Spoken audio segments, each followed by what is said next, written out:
Thanks for babysitting my son during spring break. I was stunned when my sister suddenly showed up at my house. What are you talking about? The next moment, shock hit me. I left him in the backyard shed. I rushed there, trembling with fear. When I hurriedly opened the shed door, a stench I had never encountered before hit me. What is this smell? And then an awful sight unfolded before my eyes. I could do nothing but shiver in despair. I'm Hannah. I'm a 36-year-old part-time teacher at the local high school. My husband, Steve, is an ordinary and diligent office worker. He's very kind, helping with chores around the house. Both of my parents have already passed away, and we don't have kids, so it's just the two of us living in my childhood home. When I said I wanted to live in the house where I grew up, he agreed without hesitation.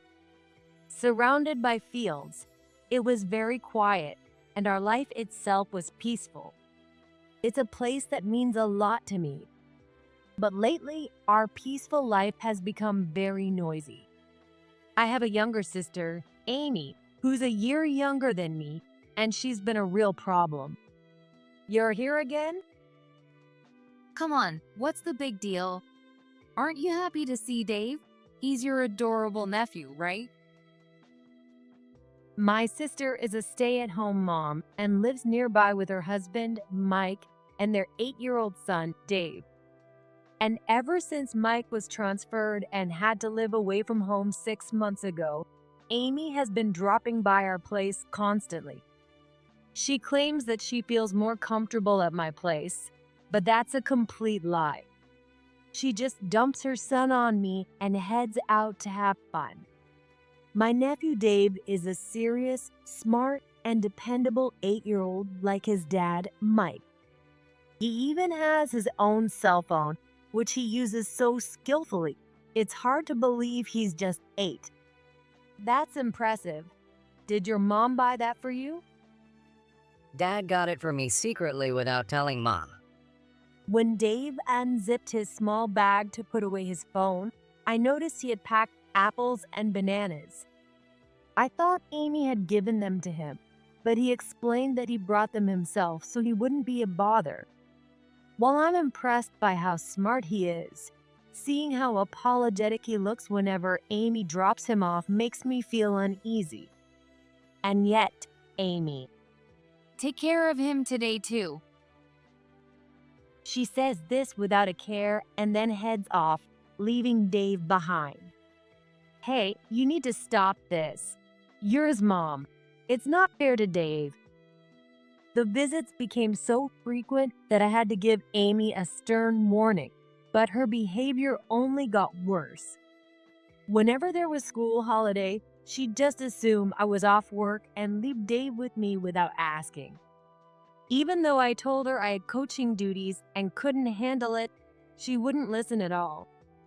Fine, I'll ask Steve to take care of him then. She even said things like that. Steve's tired from work too, so don't do that. Well then, I'm counting on you, Hannah. Since Amy is my sister, Steve finds it hard to be firm with her. Plus, he likes kids and probably feels sorry for Dave. So, whenever I'm at work, he willingly takes care of Dave. But the kinder Steve is, the guiltier I feel toward him. I'll go home. I can manage on my own. Maybe sensing the tension, Dave would say things like that, but there's no way I could leave an 8-year-old by himself. I'm sorry, Aunt Hannah. Why are you apologizing?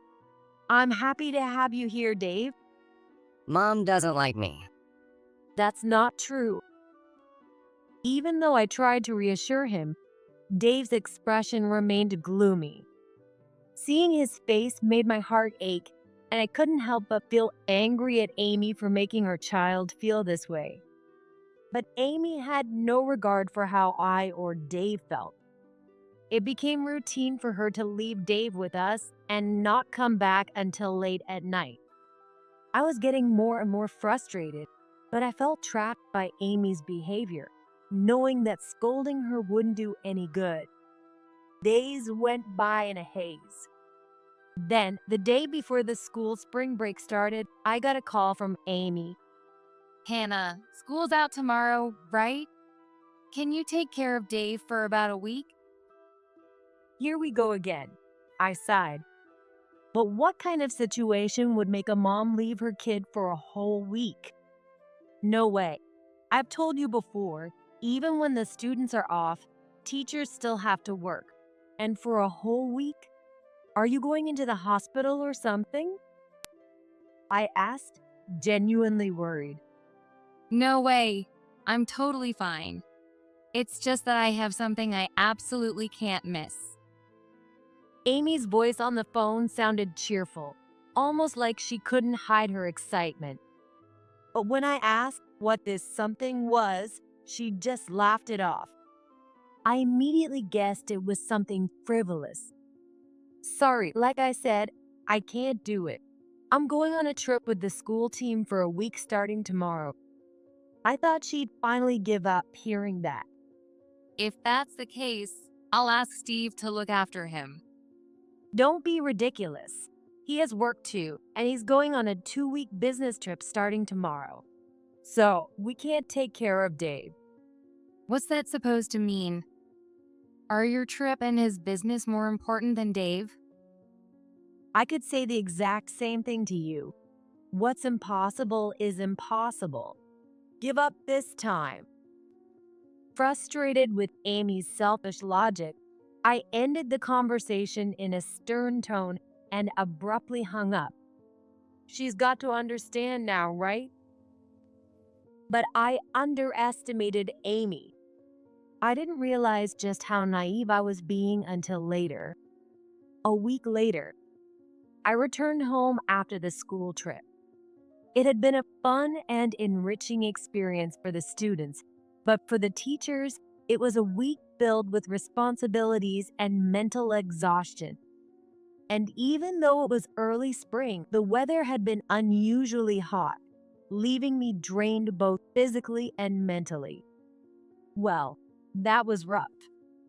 I collapsed onto the sofa, tossing my bags aside. But just then, the doorbell rang, and when I opened the door, there stood Amy. I thought she might have brought Dave again, but she was alone for a change. Thanks for babysitting Dave during spring break. What are you talking about? Don't play dumb. You were looking after Dave, right? I suddenly remembered the phone call with Amy from a week ago, but I was sure I had refused her request back then. I stared at Amy, baffled, trying to figure out what she was talking about. And then the shocking truth came out. I left Dave in the backyard shed. Didn't you see the note on the door? What? Come on, stop joking around. I've been busy. Where is Dave? Is he taking a nap or something?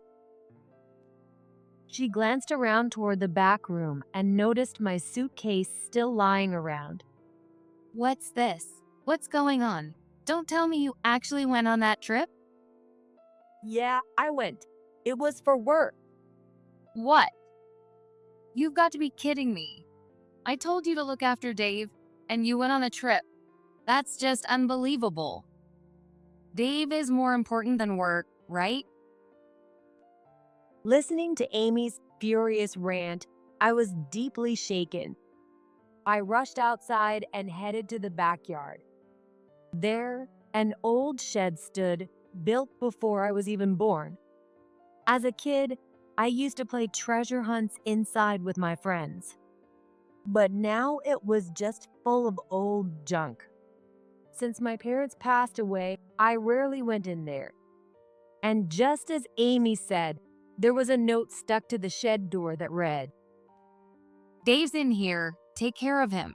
The key is back in place, so no worries. "What the?" Did you really lock Dave in here? Yeah, just like the note says. Why would you do such a thing? I told you I'd be away for a week on a school trip. I was trembling with anger as I glared at Amy, raising my voice. I told you I had something I absolutely couldn't miss.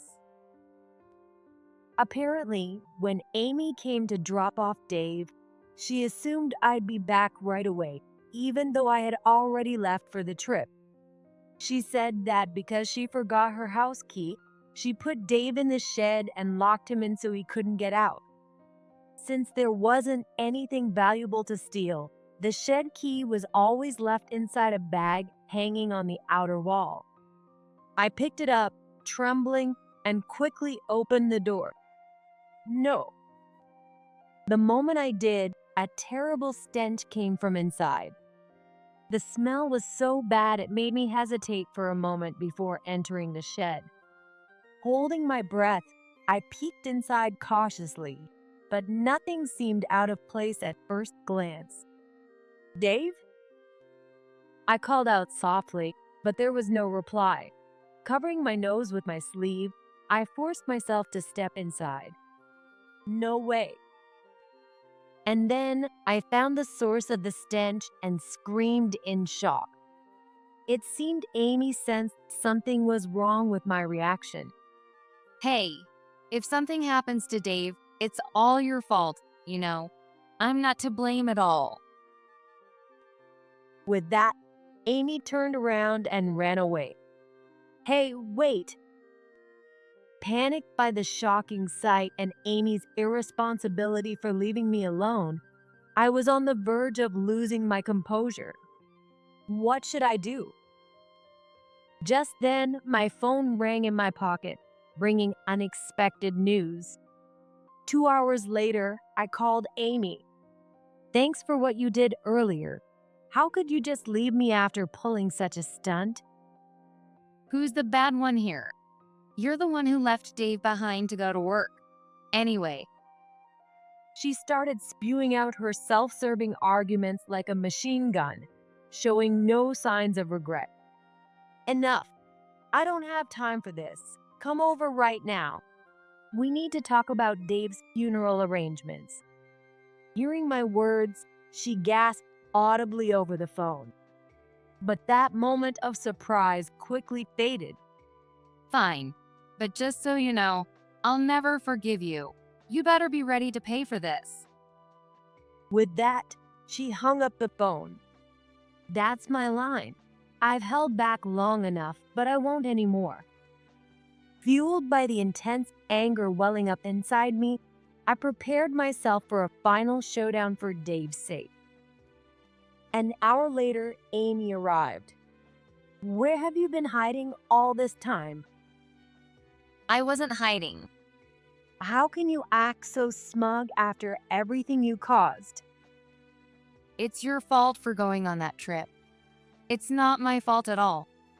Even as I confronted her at the door, she showed no remorse and barged into the house as if nothing had happened.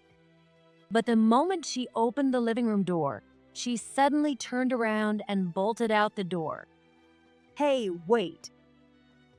Before I could shout, someone else ran out of the living room and quickly caught up to her. Thanks, Mike. That person was Mike, Amy's husband. After I told him about Dave, he had rushed back from his work assignment.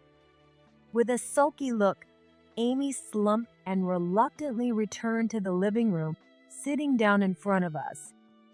Do you realize what you've done?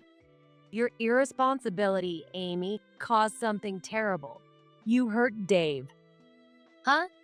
Don't blame me. You're the one who ignored my request. That doesn't mean you can lock a child in a shed. Do you have any idea how Dave must have felt? What's wrong with that? At least the shed kept him out of the rain and wind. It's better than leaving him outside, right? Though Amy had quieted down for a moment when Mike arrived, she quickly reverted to her defiant attitude. I was shocked by just how self-centered she was. but this was within my expectations. I decided to change my approach. By the way, where exactly have you been for the past week while you left Dave alone at my house? This question clearly struck a nerve with Amy, as her expression immediately stiffened. Oh, you look a little pale. What's the matter?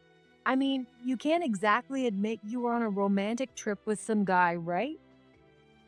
With that, I held up my phone in front of Amy, who had gone from confident to speechless. On the screen was a picture of Amy walking arm in arm with a young man I didn't recognize near her neighborhood. No, he's just a college friend. Oh, really? You do that with a college friend? As I swiped through the photos, I even came across images of them passionately kissing in public. Well, we just ran into each other, decided to grab a drink to celebrate.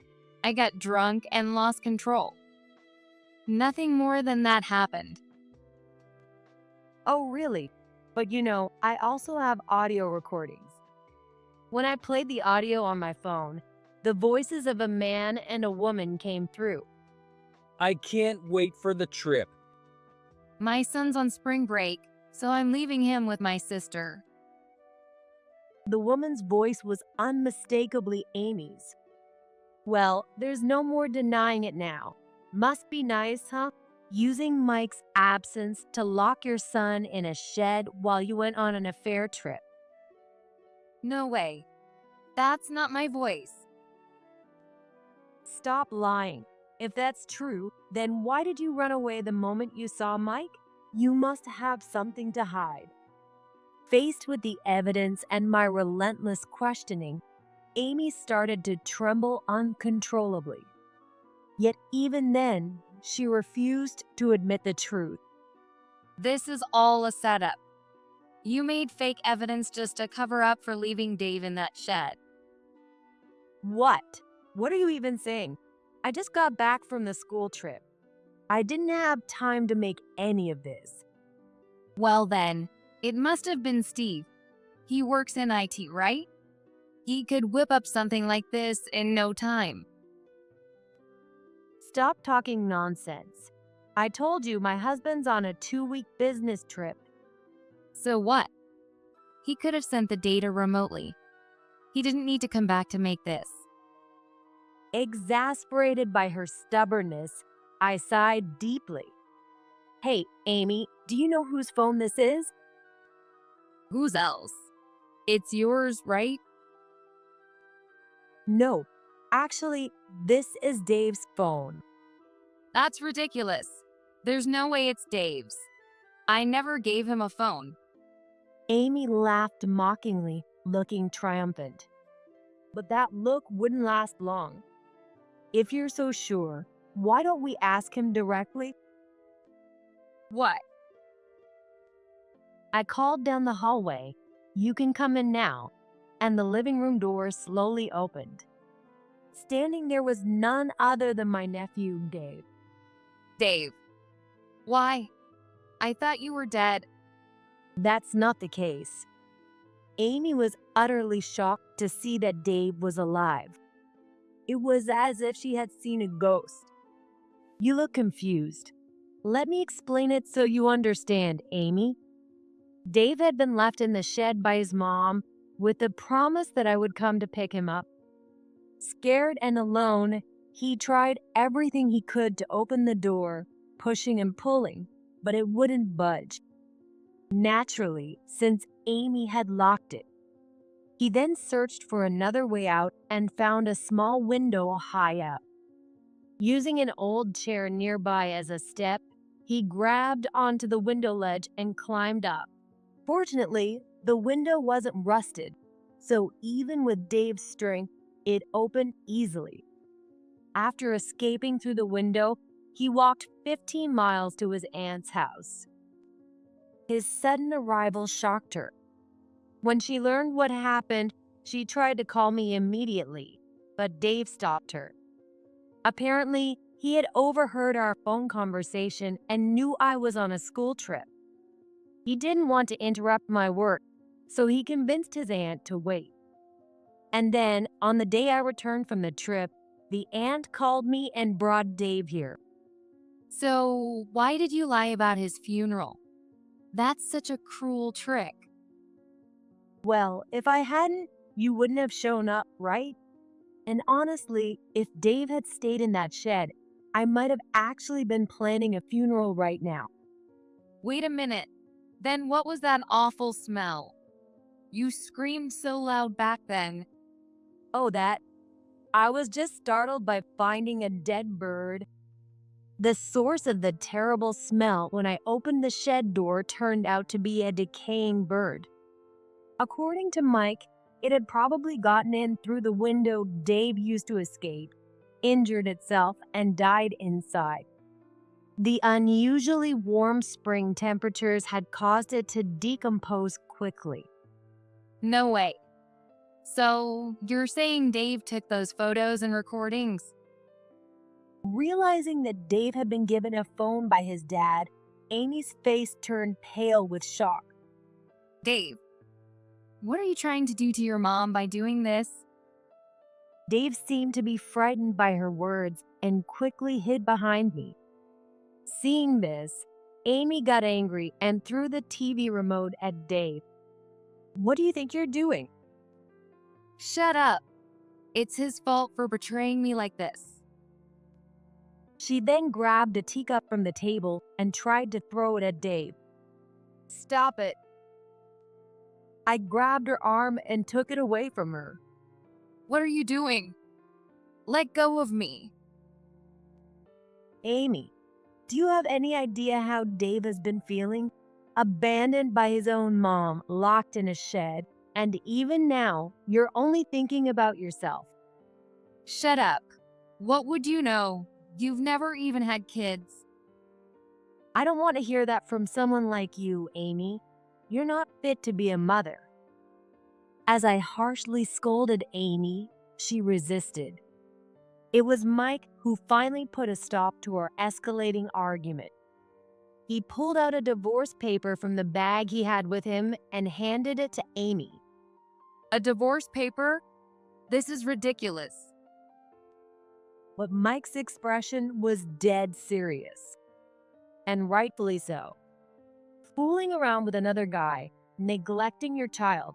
Of course, Mike wouldn't expect his wife to be cheating while he was away. Neglecting Dave just to spend time with her affair partner was completely unacceptable, even as a human being. How could you live such a disgraceful life? Now, go to the police station and think long and hard about what you've done. Just then, we heard the sound of police sirens approaching in the distance. "I called the police before you got here, Amy. I told them everything you did to Dave." No, that can't be true.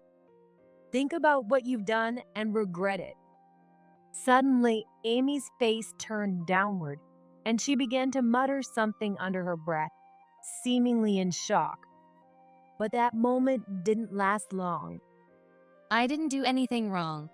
It's all their fault. This is ridiculous. "What?" The next moment, she snapped and lifted a nearby chair, aiming to throw it at me. No. But then, Whoa. Amy was thrown forcefully to the ground by Mike, landing hard on the floor with a pained expression. At that moment, Dave, who had been standing behind me, walked over to his mom. Goodbye. And with a cold expression I had never seen before, he spoke those words. "This is the price you pay for living so selfishly. You have nothing left now, no place to live, no one to rely on." Silence. Amy, restrained by Mike, stared into space with a vacant look in her eyes. "And from today, I'm cutting ties with you. You're no longer my family or my sister. Don't ever show yourself in front of us again." No, Hannah. Please, don't abandon me. "No, that's not going to happen." No way. I'm sorry. She sobbed and apologized, but considering everything that had happened, there was no way I could forgive her. Think about your actions for the rest of your life. No. A few minutes later, the police arrived. As we watched, Amy was taken away in the police car. Afterward, she was arrested for neglecting her child. She divorced Mike, had to pay $20,000 in alimony and $30,000 in child support, lost custody of Dave to Mike, and even after her release, she had nowhere to go. Her affair partner was also found by the police thanks to my information, and he was arrested for turning a blind eye to the neglect, despite knowing what was happening. Mike also sued the affair partner for $10,000 in damages. It's said that he is now working multiple jobs to pay off the debt. As for me, I'm living a peaceful life with my husband. We demolished the old shed and started a home garden together. Since then, Dave, now living with his dad and grandparents after Mike's return from his assignment, often comes over to our house, happily helping us out. I'm determined to keep watching over him closely from now on.